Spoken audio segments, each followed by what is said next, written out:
Tonight on Frontline, another terrorist attack. And new questions about whether Americans are safe. 2 explosions near the finish line just a short while ago. Since 9/11, the government has been building a huge anti-terror apparatus. What happens after 9/11 is this tremendous ramping up. The money just came out of Congress. It goes flying out. Pulitzer Prize-winning journalist Dana Priest traces America's journey from 9/11 to the Boston Marathon bombing. It's shrouded in secrecy. Tonight on Frontline, Top Secret America, 9/11 to the Boston bombings.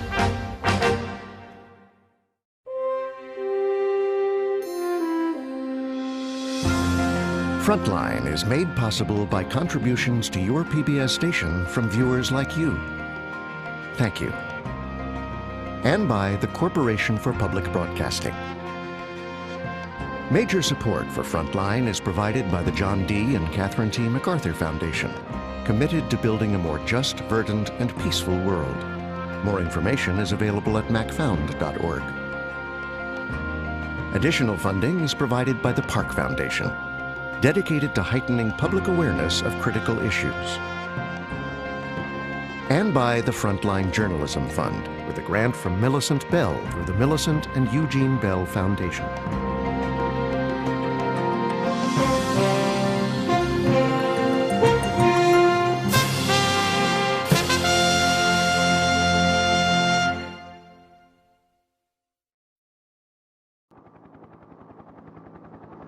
Good morning, America. I'm Charles Gibson. I'm Diane Sawyer, and it's Tuesday, September 11th, 2001.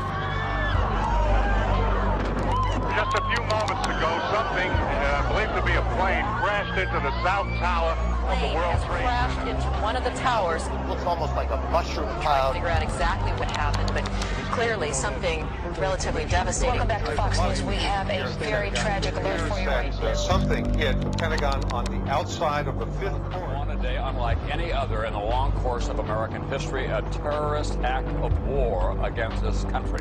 President freedom has been attacked. Make no mistake, the United States will hunt down and punish those responsible for these cowardly acts.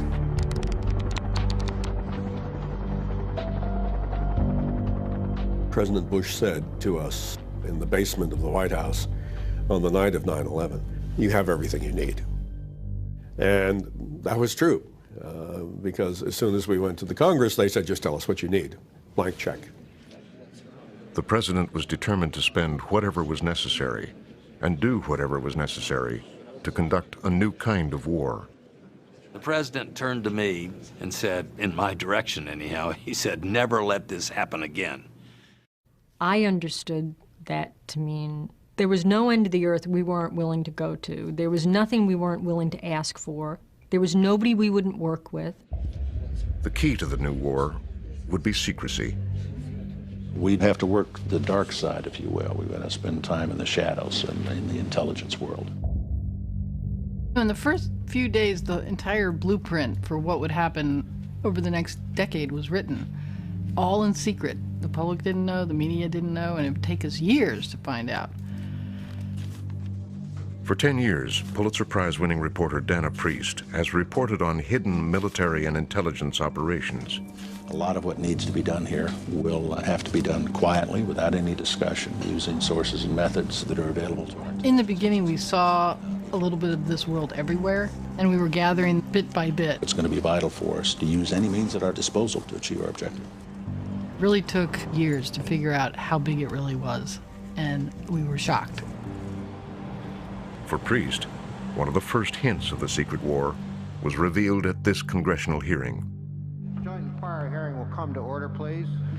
When I speak, I think the American people need to look into my face. And I want to look the American people in the eye. My name is Cofer Black. Cofer Black was in charge of the CIA's counterterrorism efforts. This is a very highly classified area. All you need to know is that there was a before 9/11 and there was an after 9/11. After 9/11, the gloves come off. Beyond that, Black refused to divulge any details. They just wanted no information out. I think the reality is that they wanted to keep it secret because they were doing things that a lot of people would not approve of. And they wanted to do them as long as they could without being found out. The plan for the secret war began here at the Central Intelligence Agency in the hours right after 9/11. The reaction in our building and among our leadership was pretty simple: anger and resolve.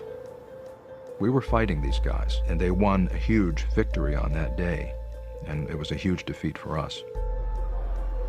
This one has finally got past all of our defenses.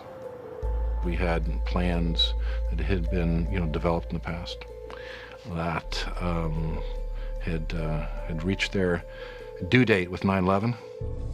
He was very aggressive. He saw no boundaries to what he could do. At one point, he talks about bringing bin Laden's head on a platter with flies on the eyeballs. When 9/11 happened, it was Kofor who really took the lead in being the most vocal person, saying, okay, this is a tragedy, but the gloves are off. We're going to go out and we're going to defeat Al-Qaeda. We're going to kill bin Laden, and we're going to win this war. That night, they prepared an operational plan. Kofor and his people pulled together what was going to be the next steps as far as going after Al-Qaeda, going after Afghanistan. And they were the ones that actually were able to bring the plans to the table first and present them at the White House. Where everybody else is looking for their maps on Afghanistan, we were ready to rock, ready to roll. I mean, we were waiting for the bureaucracy to catch up. Black would personally present the plan to President Bush. CIA had already done more homework on Al-Qaeda than any other part of the U.S. government. And so what they were able to do then was to put together a proposal and a timeline as far as how the CIA could be the vanguard of the U.S. government move against Al-Qaeda. The CIA codename for the covert program would become Greystone. They had a matrix that they offered to the White House that said, these are the countries we need to go into. Go after bin Laden and his terrorist network, kill and capture them and their supporters. Greystone was a challenge to the old ways of fighting, and the Secretary of Defense Donald Rumsfeld knew it. So the CIA was very much in front of the military, and that bothered Rumsfeld greatly. But Rumsfeld's generals had no plans for dealing with Al-Qaeda or Afghanistan. We had no plan. I mean, to be honest, you have operational plans for different parts of the world.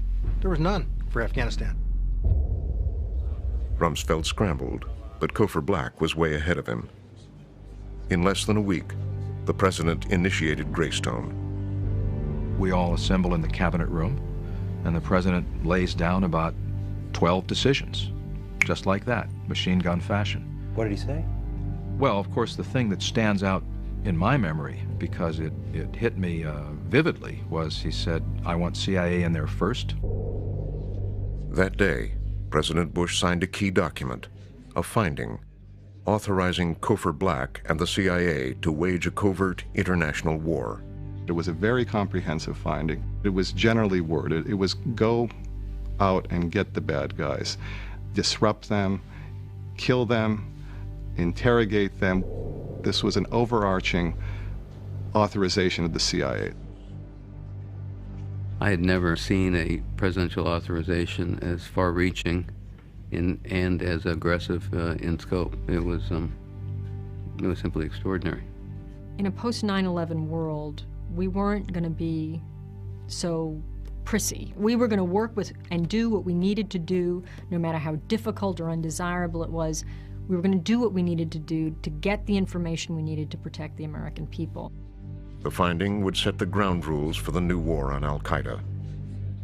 That sets in motion a the largest covert action program since the height of the Cold War, and many people inside the agency will say it's even larger than that.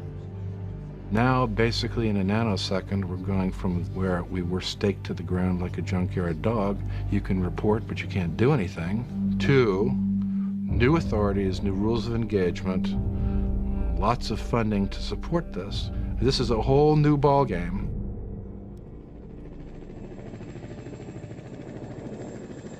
Within 2 weeks in Afghanistan, the first phase of Greystone began.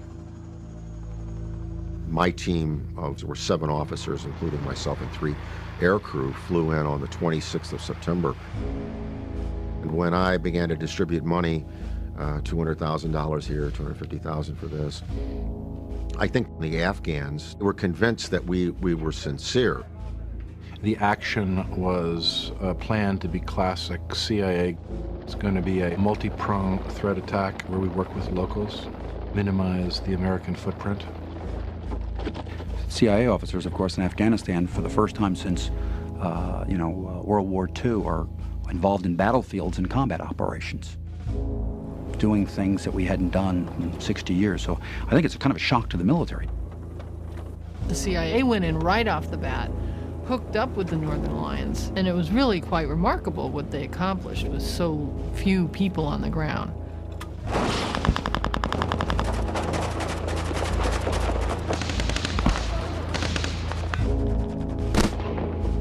It didn't take long for the Taliban to fall. The CIA had demonstrated it could fight effectively in the shadows. We'd like the survivors of 9/11 to know that those of us in the business consider it the CIA's finest hour. We went in to kick ass, and we did.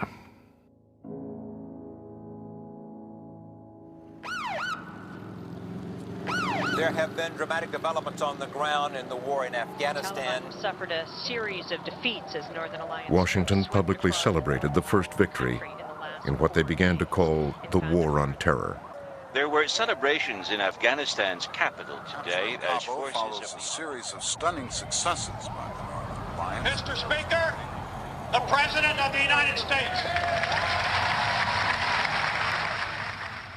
Terrorists who once occupied Afghanistan now occupy cells at Guantanamo Bay. And this evening, we welcomed the distinguished interim leader of a liberated Afghanistan, Chairman Hamid Karzai.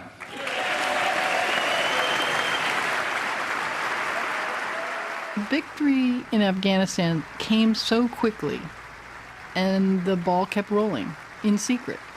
And by and large, it's continued in secret. Greystone was underway well beyond the borders of Afghanistan. In more than a dozen countries, operatives were fighting a global secret war. George Tenet calls me one morning and said, "We've got our target." I said, "Okay, we're good. I'm going down to the UAV room." The unmanned aerial vehicle room was in Tampa, Florida. A drone was flying over Yemen. The target was in an SUV. Got a vehicle moving out. One of the vehicles is moving right now. I'm sitting back like this, looking at the wall and talking to George Tenet, and he goes, "You gonna make the call?" I said, I'll make the call." He says, "This SUV over here is the one that have Ali in it." I said, "Okay, fine. Shoot him." Yeah, you are clear to engage it. They lined it up and shot it. Let's go. Roll it in. Hey, ready. Good shot. It's a pretty good sized explosive in an SUV, you can imagine. Big explosion. So we knew everybody in the vehicle was dead. An attack in Yemen this week killed a top al-Qaeda leader. The U.S. government called the attack highly successful. The CIA had fired an armed predator at a car driving in the desert in Yemen with a weapon that we didn't know they had, in a way that we had never seen anybody do anything like this before. It's just war. It's no different than going to the store to buy some eggs. I mean, it's just something you got to do. These guys, these are the same people that had just killed over 3,000 people in the Twin Towers and killed over almost 200 people in the Pentagon. This was easy. It just begged so many questions. Is this assassination? You know, what rules are they operating under? Still, it raises a host of new questions. Does the Director of Central Intelligence now have a James Bond-style license to kill? Drone attacks were only a part of Greystone. In Afghanistan, the military captured thousands, but some of the high-value terrorists disappeared. I know from the military people who were on the ground that not everybody was going into the military penal system. So where were they going? And what were they doing with them? Only later did Priest learn that Cofer Black and the CIA were using harsh techniques to extract information. Someone uses the term, well, these are called stress and duress techniques. And that sort of crystallizes stress and duress techniques. That doesn't sound like the military rules. In secret, the administration had authorized the CIA to use what they called enhanced interrogation techniques. The enhanced interrogation techniques were a set of techniques that would work on someone was thought to likely have information about a possible next imminent attack on the homeland. They can do a lot of things that used to be considered torture. Waterboarding, for example, by any definition, it's torture. Justice Department called it enhanced interrogation methods and approved 7 of them, including waterboarding. Al-Qaeda's Khalid Sheikh Mohammed was waterboarded 183 times. It took reporter Dana Priest years to piece together where prisoners like Khalid Sheikh Mohammed were. They had been hidden in a secret network of CIA prisons known as black sites. In the investigation of the black sites, I found a worldwide system of about 24 prisons throughout the world, run by the CIA, paid by the CIA, organized by the CIA, but with cooperation from other countries. Top CIA official John Rizzo helped authorize the prisons. Creating a prison system was something, certainly in my 25 years, we had never done. It was essential that these people be held in absolute isolation, with access to the fewest number of people. That quickly led to the conclusion that facilities had to be built overseas, secret facilities. For the first time, the White House had approved the building of an international prison system entirely in secret. The amount of secrecy is phenomenal. The desire and the willingness of government to operate in secret and to deny the public, the media, the basic facts about what they were doing was all-inclusive.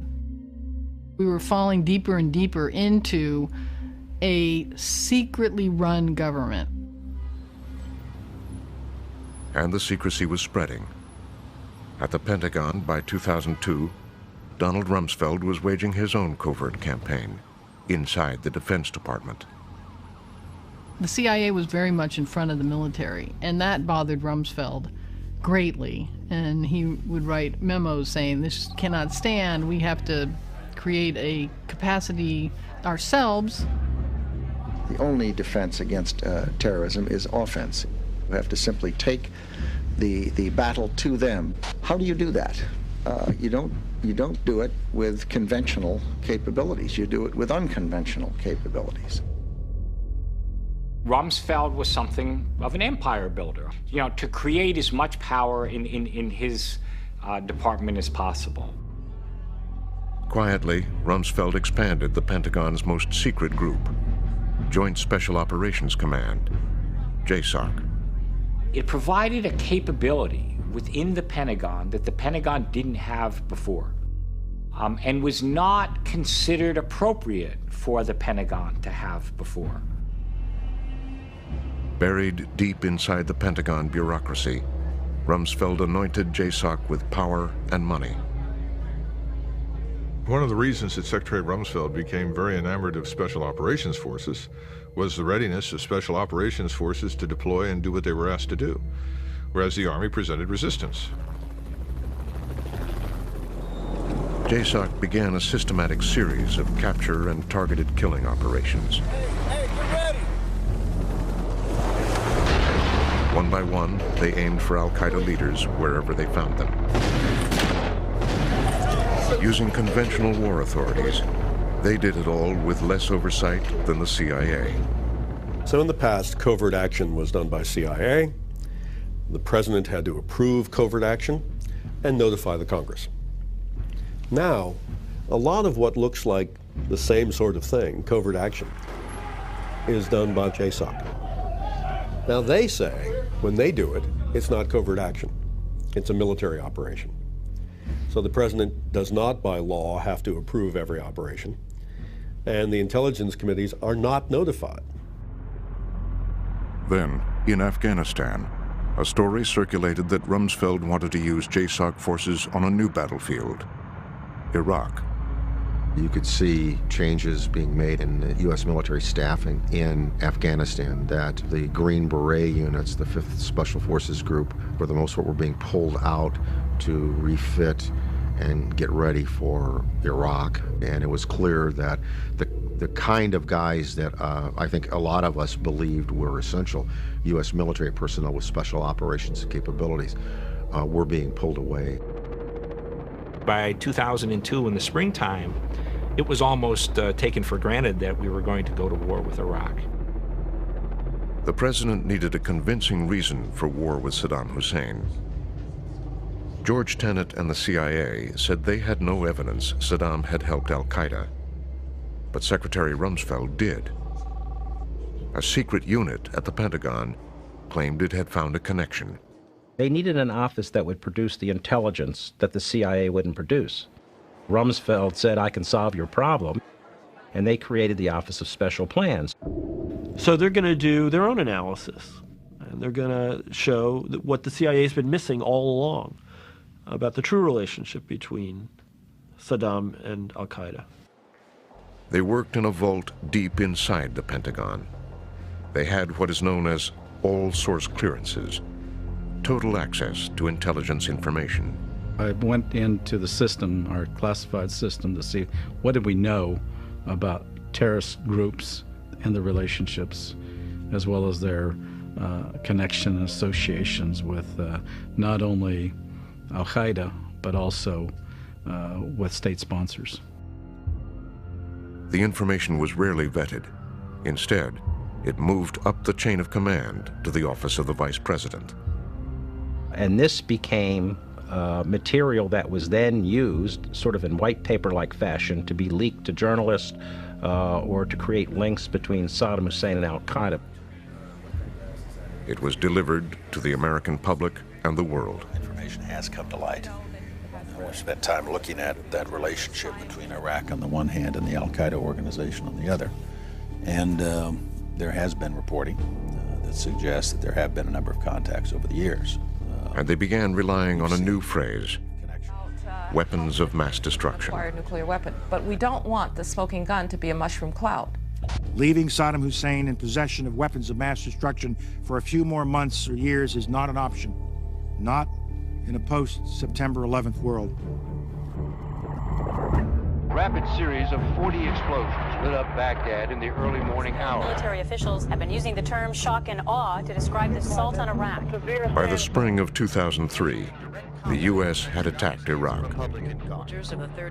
Fast and mobile, Rumsfeld's JSOC teams secretly paved the way. Reported to be about 30 miles from the outskirts of Fighting a conventional war unconventionally seemed at first to work. Scenes of free Iraqis celebrating in the streets, riding American tanks, tearing down the statues of Saddam Hussein in the center of Baghdad are breathtaking. On September the 11th, 2001, our freedom and way of life came under attack by brutal enemies who killed nearly 3,000 innocent Americans. On the night of 9/11, the CIA had planned a secret war abroad. Since September the 11th, we've been on the offensive against the terrorists plotting within our borders. At home, another front had been opened, the battle to protect the American homeland. We had to move from proving what happened to preventing something from happening, because the costs that came with a mass destruction event like 9/11, we can't allow that. The president asked the nation's largest and most secret intelligence agency to step forward.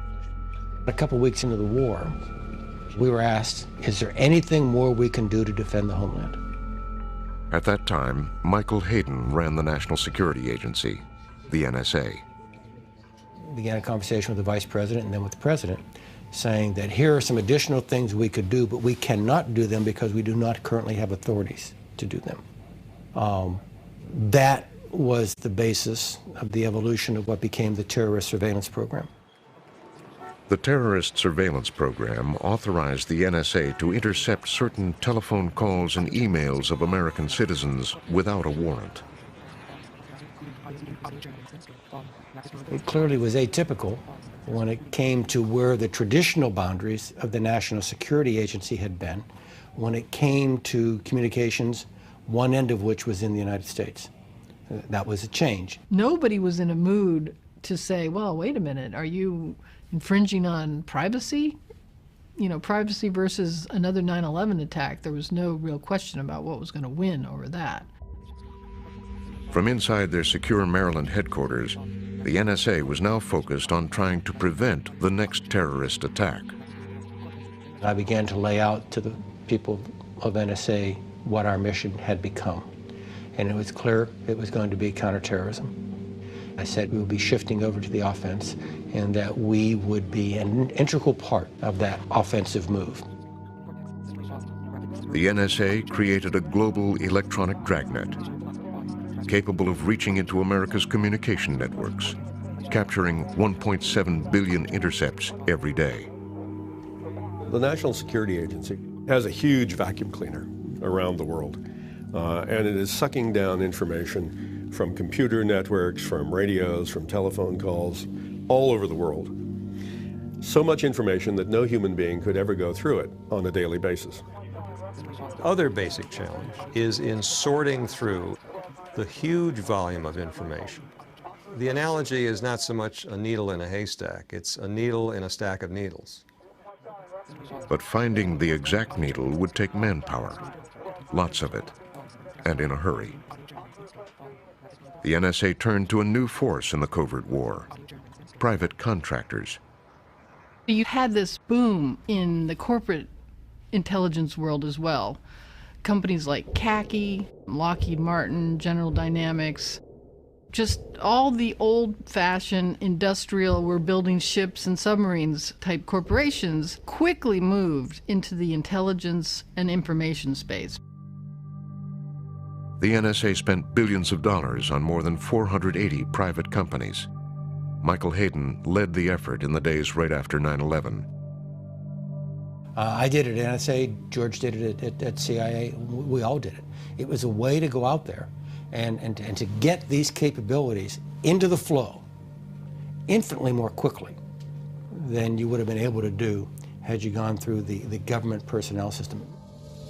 In office parks near the NSA, thousands of private contractors, many making much more money than federal employees, helped digest data. This war was not a war that required a lot of tanks, a lot of fighter jets. It required information, and information flows in a different way and is analyzed by machines. Exactly how much money the NSA was spending in the years after 9/11 is one of the government's most closely guarded secrets. The agency's budget, like its work, is a state secret. Well, have you actually looked at this building on a satellite map yet? No. It's gigantic. I mean, it's In Vermont, a reporter and former defense analyst, William Arkin, spent years trying to track the post-9/11 growth of America's hidden intelligence world. It's a government organization. It shows up nowhere. It's in a pizza parlor. It looks like it's a cover address. There's no defense organization there. I'll have to go look at it, or you'll have to go look at it. Okay. Working with Dana Priest, the two would do what no one else had done: identify one by one the buildings and companies in what they called top secret America. Defense policy analysis, Defense Program Support, Asymmetric Warfare Group, Project 7, Special Security Organization, CIA and FBI and NSA and all the other agencies. It took me about a year to complete a decent catalog of the government entities and corporate entities that work in this world. They discovered they were the only people in the country collecting such detailed information. The only way they could verify any of it was to go there in person. Hundreds of secret locations hiding in plain sight in office parks. This is a gate to the NSA? Yeah, there's a government facility back in there. You'll see it better after we turn down this road. Inside buildings like these, they launched drone strikes, gather and spread secret information, engage in cyber conflict. You've got Titan in here, CSC is in one of these buildings, General Dynamics. So you really have the big mega firms, the giants of this whole industry here. Northrop Grumman, Boeing. With a security station here at the front where they check out the cars and look underneath. Yeah, so maybe you should put the camera down now. Because you just never know who's watching over here. All right, so should we just go over what you have? Sure. At the Washington Post, Priest and her team compiled what they found. This is the pictures that I went up to that public parking lot and it was totally legal to be there. For the rest of my life, I will never see the world the same way again, especially around Washington. So had it not been for the leaves off the trees and at night, you would never see this thing. And yet it's gigantic. Yeah. These buildings that they might only be 4 stories high, but they go down 10 stories. And there's a whole world down there, like shops and places to eat that you don't know about. That's just for them. They had uncovered a new secret world that had grown up in the years after 9/11. You could put the dots on the map. You had an alternative geography of the United States, a secret geography that is so important, that guides how this country keeps itself safe, and yet it is not revealed to the public, even though it may be next to your back door. They didn't put it in one place. If they had, it would have been the size of the District of Columbia. What they did instead was scatter it around so it fits into the fabric of metropolitan Washington and on up into Baltimore, and it looks like commercial office space. Huge new bureaucracy that you can't really see.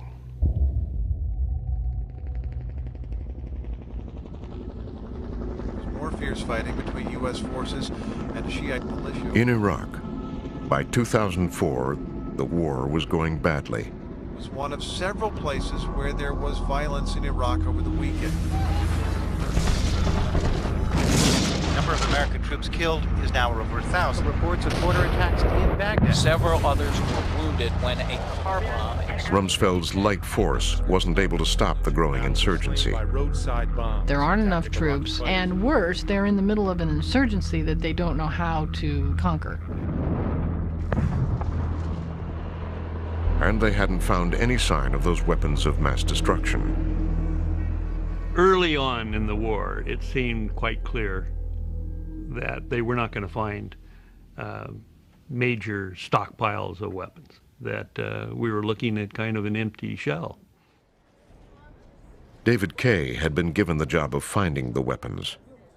From very early on, I said, things are not panning out the way you thought they existed here, and it was specific cases, whether we're talking about the aluminum tubes, or we're talking about the nuclear program in general, or the biological program.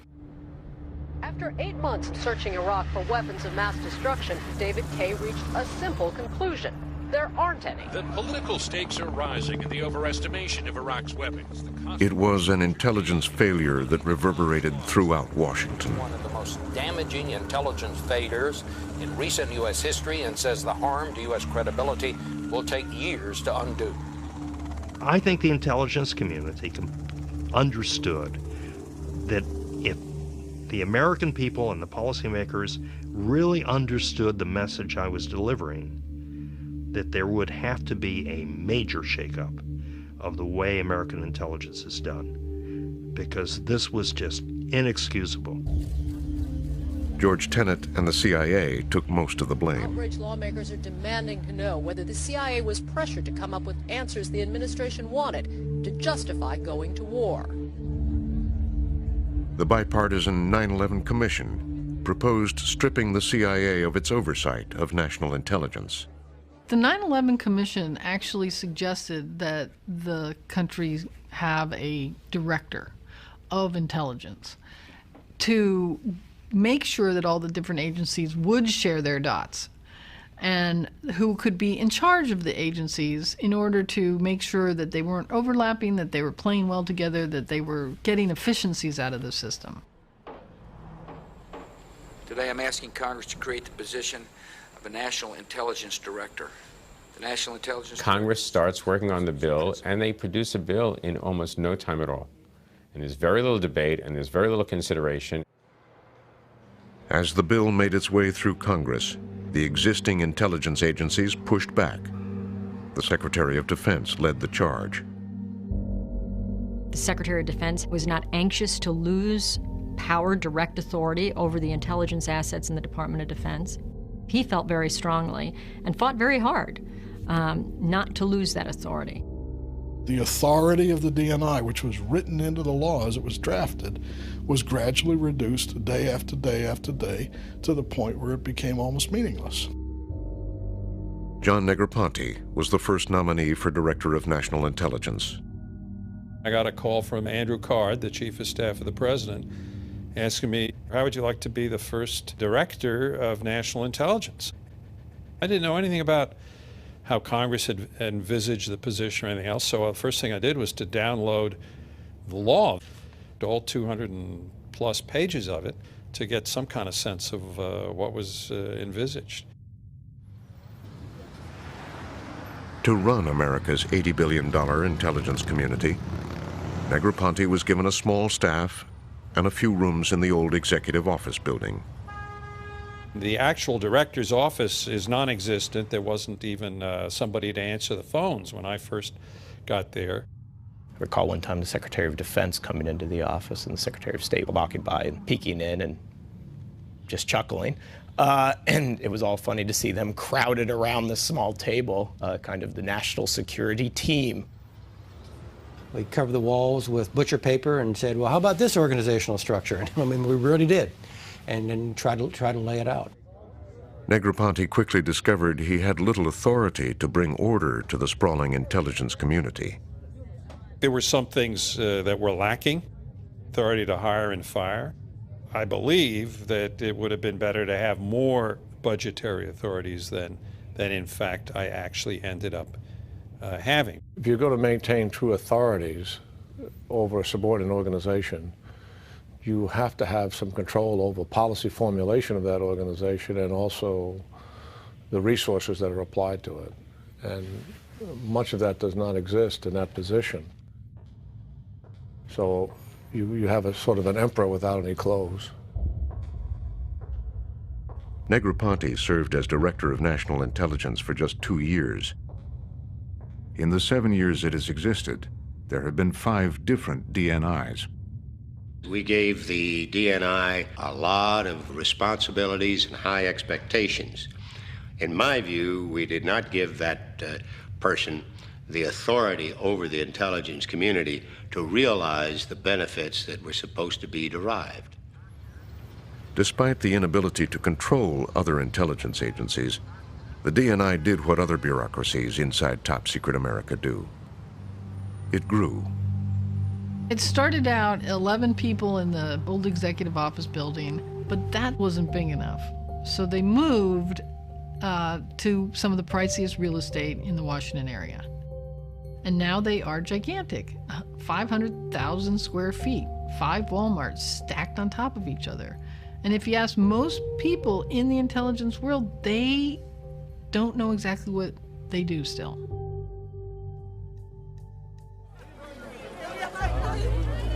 It's to the inauguration day of the nation's first African-American president. In 2009, the new president would inherit a war in Iraq, a war in Afghanistan, and terrorism threats abroad and at home. This will be the largest security challenge here since 9/11. The tightest security for an inauguration ever. There had even been a threat to the president-elect. A week before, they had gotten a reasonable tip that there was a plot on the part of a Somalian immigrant to disrupt the inauguration, and they took that seriously. There was enough there that you understood, even if it turned out later not to be real, they had an obligation to take it seriously. The Bush administration National Security Team briefed the incoming National Security Team about that threat, and it was mentioned that perhaps they should consider canceling the inauguration. But all of top secret America was on hand to protect the president. What was happening behind the scenes was phenomenal. It was an unprecedented virtual security cocoon. We have the Intelligence Operations Center, Tactical Operations Center, and then we have our bomb technicians, our WMD experts, our evidence response team. They used eye-in-the-sky satellites and hundreds of closed-circuit cameras. A lot of camera footage, a lot of live footage being fed into the command post. So everybody's looking at the crowds in real time. Everyone's looking at hot spots in real time. They watched the entrances into the city. Police and their technology were everywhere. You had license plate scanners all up and down the eastern seaboard on alert. You had sharpshooters out. They used the most exquisite technology. Sensors scattered around the city, picking up the wind, analyzing it every minute to see what's in it. And all of that information being fed in real time into the Operations Center. Everybody was watching and working, and it was like a crescendo. Everybody's anxiety level builds up. The phone calls are getting more and more phone calls. I, Barack Hussein Obama, do solemnly swear. You can feel the tension in the air. Serve, protect, and defend the Constitution of the United States. And then you can see the collective sigh of release when the president was sworn in. So help you God. So help me God. Congratulations, Mr. President.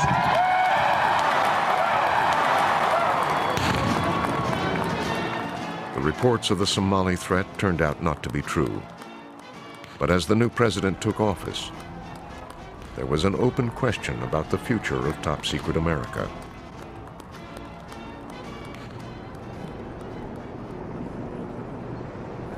On the campaign trail, candidate Obama had said it should be dramatically reined in. That means no more illegal wiretapping of American citizens.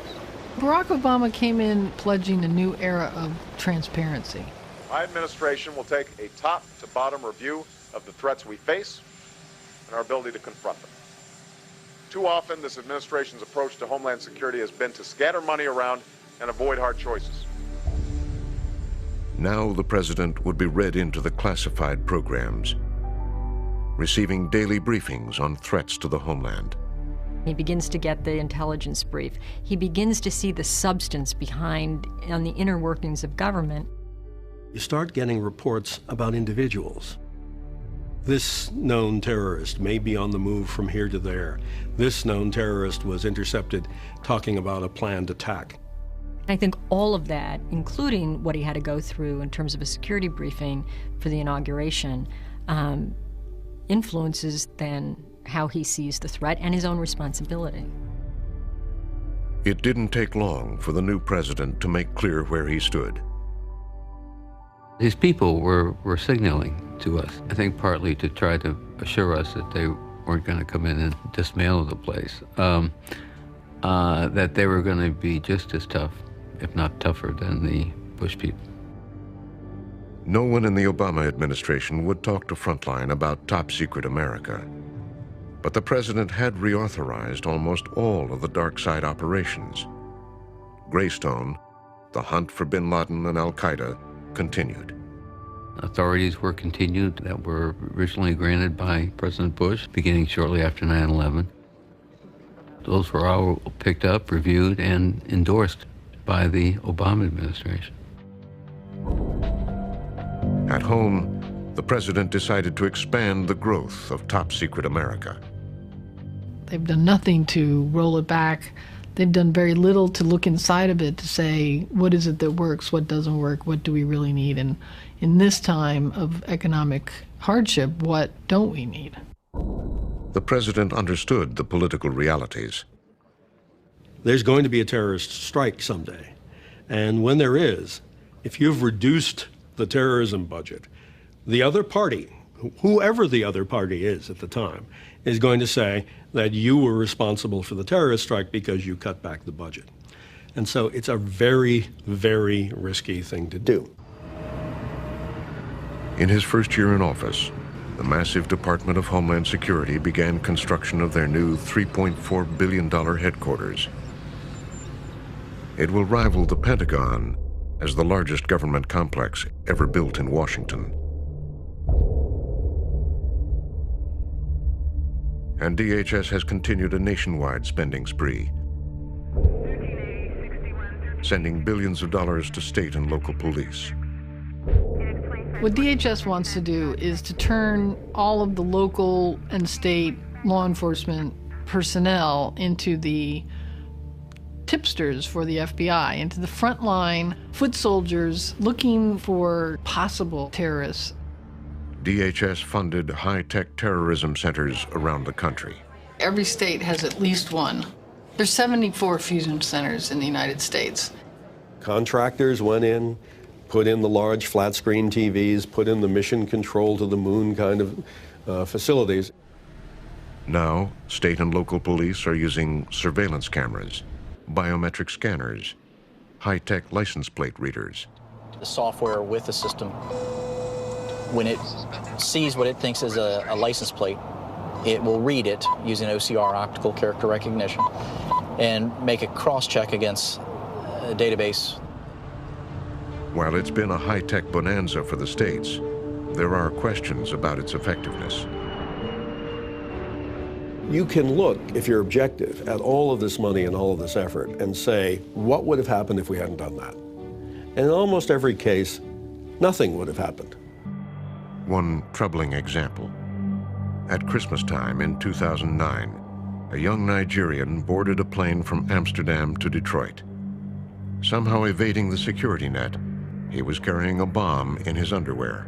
Tried to blow up more than 250 fellow passengers. What exactly went wrong? He actually got to the point of triggering the device, which means at that point, the only thing that's going to stop that is what happened, is a technical failure or maybe a human failure.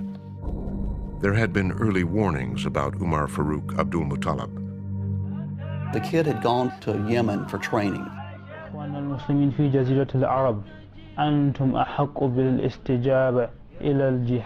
His father had gone to the American embassy to say, my son is now with Al-Qaeda. I think he may be a terrorist. There are more questions than answers today. There were no red flags raised. But no one in top-secret America had connected the dots. The information on that person was buried in the 5,000 other pieces of information that the Counterterrorism Center gets every day. Because the Nigerian guy's name was misspelled by one letter, he did not pop up. The little bits of data about him were not correlated. Those dots were not connected. Google does it. If you mistype something on Google, it says, did you mean this? And despite spending all the billions of dollars on databases, that simple spell check, did you mean this kind of software wasn't operating. And then, 5 months later, the Times Square bomber. Be assured that the FBI and their partners in this process have all the tools and experience they need. The Times Square bomber was a horrendously run operation. A bunch of vendors in Times Square said to the cops, there's a problem with this car. Both those cases, it was not the intelligence agencies, it was private citizens. On the plane, it was a private citizen who jumped the guy. Times Square, it was a vendor saying, something's wrong there, letting law enforcement authorities know it. So we were lucky, and because we have an alert citizenry. Then the Boston Marathon. Oh my God.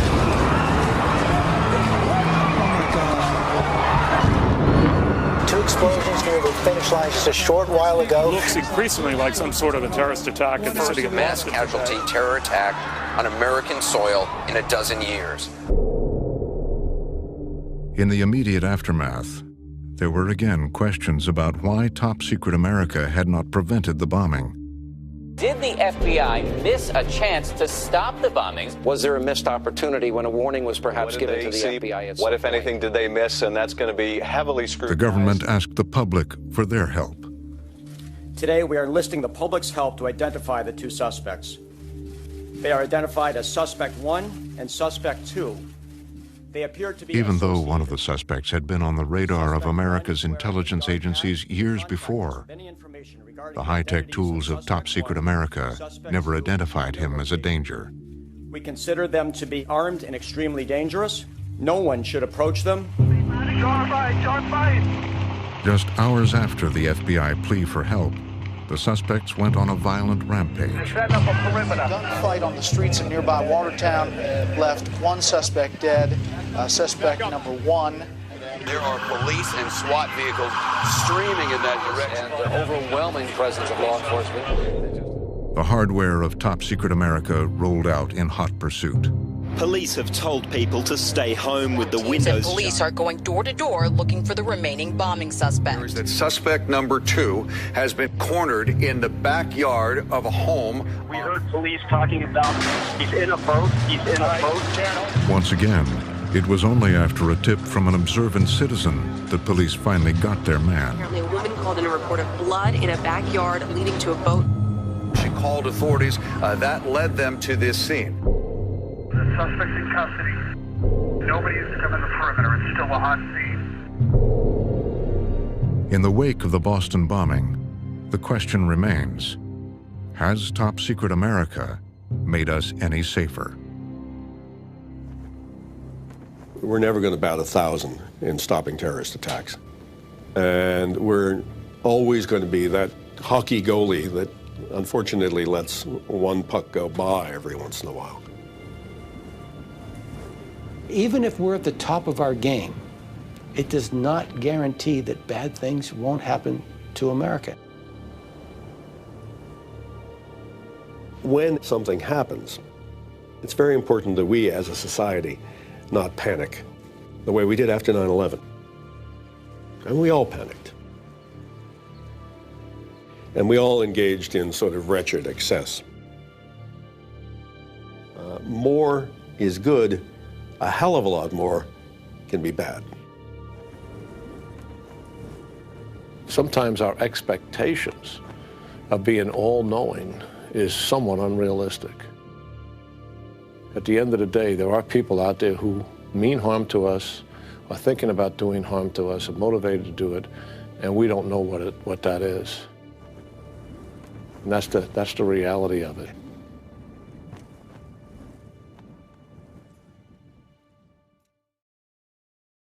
This report continues online with more on this administration's expansion of Top Secret America. Things we still don't know. How many secret programs and how effective are they? Read an excerpt from the reporter's book. Okay. Plus more of our exclusive interview with former top CIA lawyer John Rizzo. They were going to be just as tough. And other key officials. Huge new bureaucracy. Follow Frontline on Facebook and Twitter or join the discussion at pbs.org.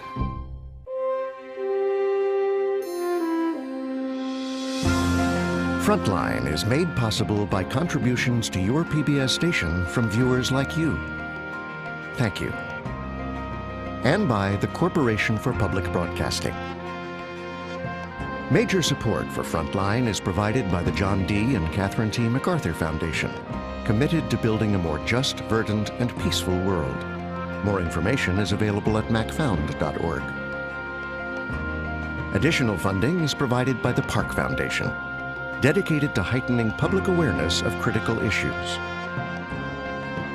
And by the Frontline Journalism Fund, with a grant from Millicent Bell through the Millicent and Eugene Bell Foundation.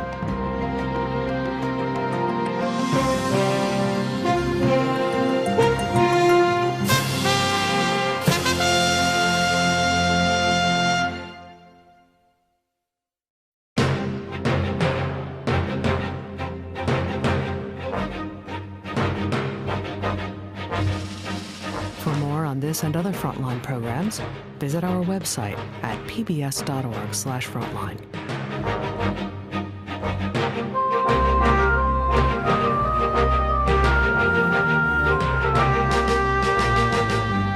Frontline's Top Secret America, 9/11 to the Boston Bombings, is available on iTunes.